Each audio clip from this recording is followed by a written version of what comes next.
Halo, assalamualaikum semuanya. Apa kabar? Semoga semuanya tetap sehat ya dan selalu berada dalam lindungan Allah Subhanahu wa taala. Tetap semangat ya belajarnya walaupun harus di rumah aja. Teman-teman, materi yang akan kita bahas di kelas 9 ini adalah sistem reproduksi pada manusia. Tonton terus video ini sampai akhir ya, karena akan ada kuis di dalam video ini yang harus kalian jawab. Sebelum kalian nonton video ini, jangan lupa like dan tekan tombol subscribe pada channel ini. Baik teman-teman, agar ilmu yang kalian dapatkan berkah, maka kita awali dengan bacaan basmalah. Bismillahirrahmanirrahim. Teman-teman, kita langsung aja ya.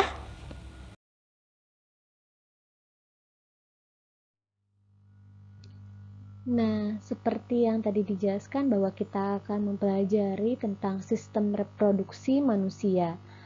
Nih, di dalam sistem reproduksi pada manusia ini, nanti kita akan membahas beberapa subbab, yaitu yang pertama ada pembelahan sel, yang kedua ada sistem reproduksi pada manusia, yang ketiga ada kelainan dan penyakit pada sistem reproduksi, yang keempat, ada pola hidup yang menunjang kesehatan reproduksi.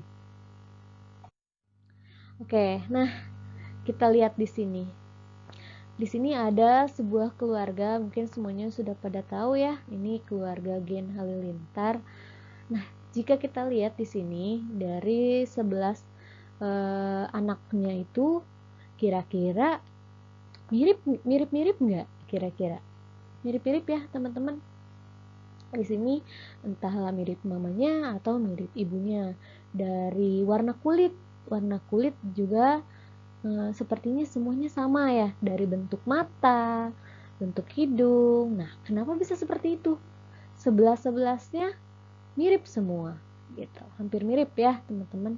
Nah, kenapa bisa seperti itu? Nanti kita akan jelaskan ya teman-teman.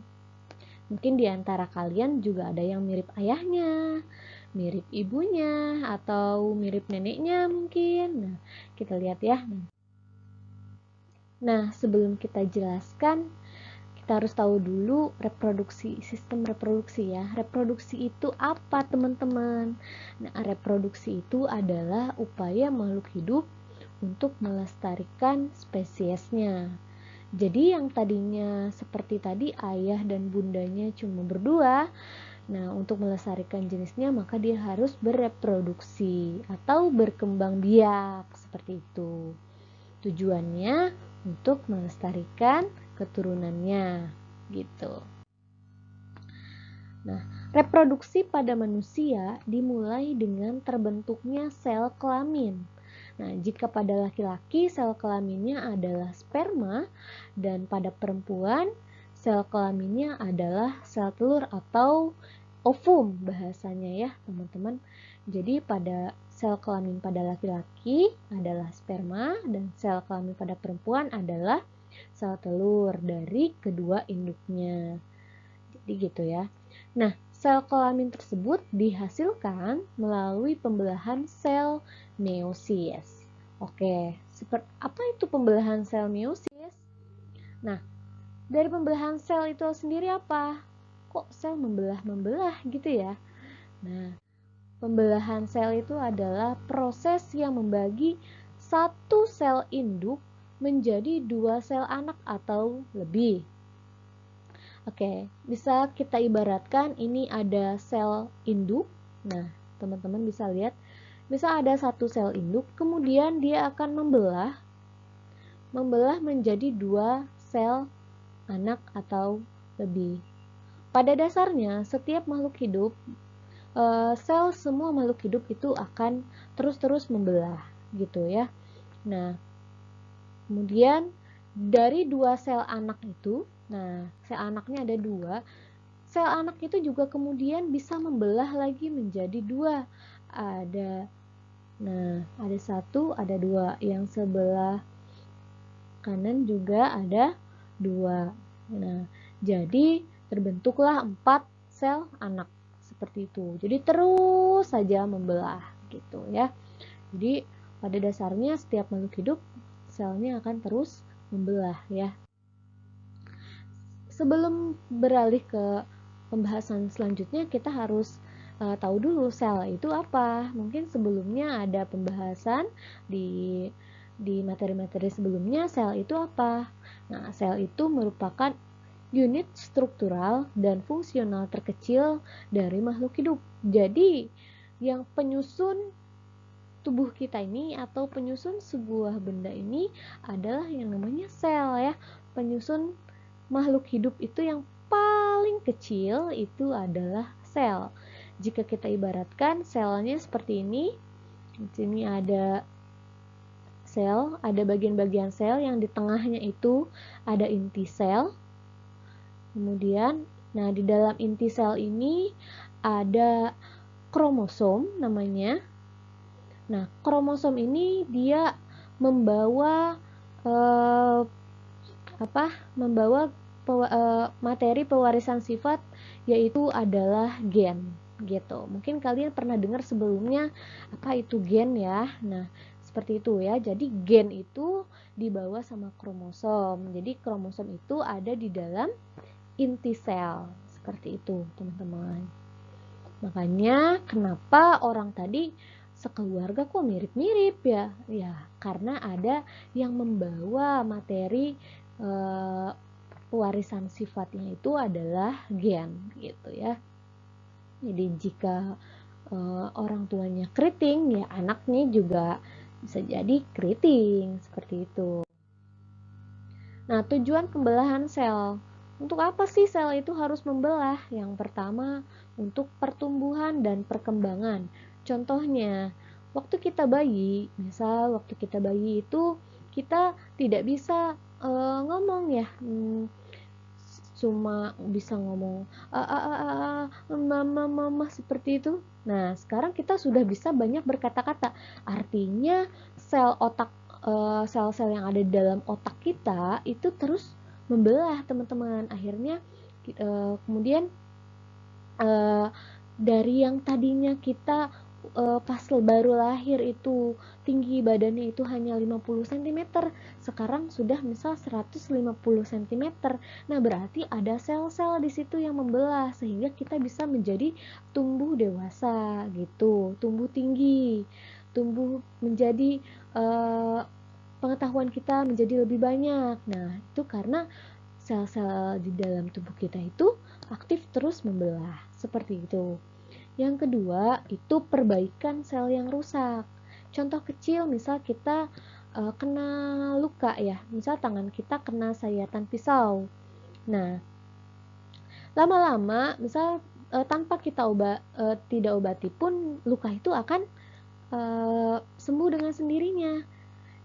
Jika kita perhatikan, misal ya di bekas luka itu ada kayak warna kulit kita itu menjadi lebih pucat. Ya kan? Nah, itu adalah sel-sel yang menggantikan sel-sel yang rusak itu sendiri. Jadi itu adalah sel-sel baru yang menggantikan sel-sel kita yang sudah rusak. Nah, karena kan tadi kan udah kena luka, artinya ada sel-sel yang sudah mati. Nah, maka akan digantikan oleh sel-sel yang rusak gitu. Kemudian yang ketiga yaitu untuk reproduksi atau berkembang biak tadi. Jadi tujuan pembelahan selnya itu untuk membentuk sel kelamin. Ya, kalau untuk pada laki-laki itu sel sperma, dan perempuan itu untuk membentuk sel telur atau ovum. Seperti itu, teman-teman. Nah, jenis-jenis pembelahan sel pada organisme itu ada 3. Ada yang pertama ada amitosis. Nah, amitosis ini terjadi pada organisme bersel satu. Selnya cuma satu. Nah, organisme yang selnya cuma satu itu biasanya hanya amuba ya, teman-teman. Nah, amuba. Kalau misalkan manusia selnya ada berapa? Ada banyak ya. Banyak sekali. Hewan banyak, tumbuhan juga banyak. Ya. Jadi jenis amuba ini selnya hanya satu, dan itu ketika dia membelah selnya, maka sel anaknya itu akan sama percis dengan induknya, seperti itu. Yang kedua ada pembelahan mitosis. Nah, pembelahan mitosis ini terjadi sama kita ya teman-teman, sama manusia. Pembelahan mitosis ini terjadi pada sel tubuh. Nah, untuk apa? Misal untuk pembentukan seperti bentuk mata, rambut, warna kulit, kemudian bentuk bibir, bentuk hidung, itu akan menyerupai dari orang tuanya, karena di situ ada pewarisan sifat yang diturunkan kepada anak-anaknya ya melalui pembelahan mitosis tadi. Jadi dari pada sel-sel tubuh seperti itu terjadi di pembelahan mitosis. Nah, ada fasenya. Fasenya kalau misalkan kita singkat itu namanya promati. Nah, pro-nya profase, metafase, A-nya anafase, T-nya telofase, I-nya interfase ya teman-teman. Nanti kalian bisa baca selengkapnya di buku IPA kelas 9 yang sudah sekolah kasih ya. Kemudian yang ketiga itu pembelahan meiosis. Nah, pembelahan meiosis ini terjadi pada kelamin, sel kelamin, sel kelamin yaitu adalah sperma dan ovum. Jadi pembentukan sel sperma dan sel ovum itu dibentuk oleh pembelahan meiosis, teman-teman, gitu ya.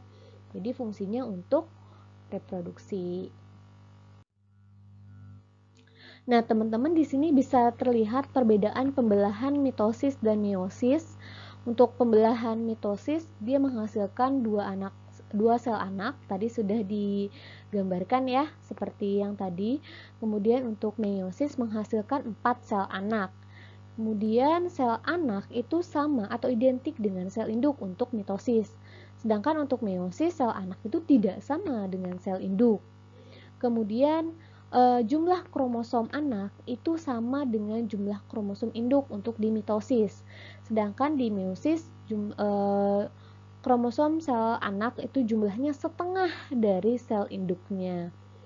Kemudian pembelahan mitosis tadi seperti tadi terjadi pada sel tubuh, sedangkan pembelahan meiosis terjadi pada sel kelamin atau gamet. Bahasanya sel kelamin itu bisa disebut dengan gamet ya, teman-teman. Nah, jika kalian sudah paham, kalian bisa menjawab pertanyaan yang ada di sini, yaitu coba pembentukan sel kelamin, sperma dan ovum dibentuk melalui pembelahan apa? Nah, jika kalian tadi menyimak video yang tadi, mungkin pasti kalian bisa jawab ya. Saya bacain sekali lagi, pembentukan sel kelamin, sperma dan ovum dibentuk melalui pembelahan apa? A. Amitosis, B. Mitosis, C. Meiosis, dan D. Mukosis. Nah, tulis jawaban kamu di bawah di komentar bawah video ini ya. Jika jawabannya benar, nanti itu akan menjadi poin tambahan nilai untuk kalian ya. Saya tunggu jawabannya di bawah video ini.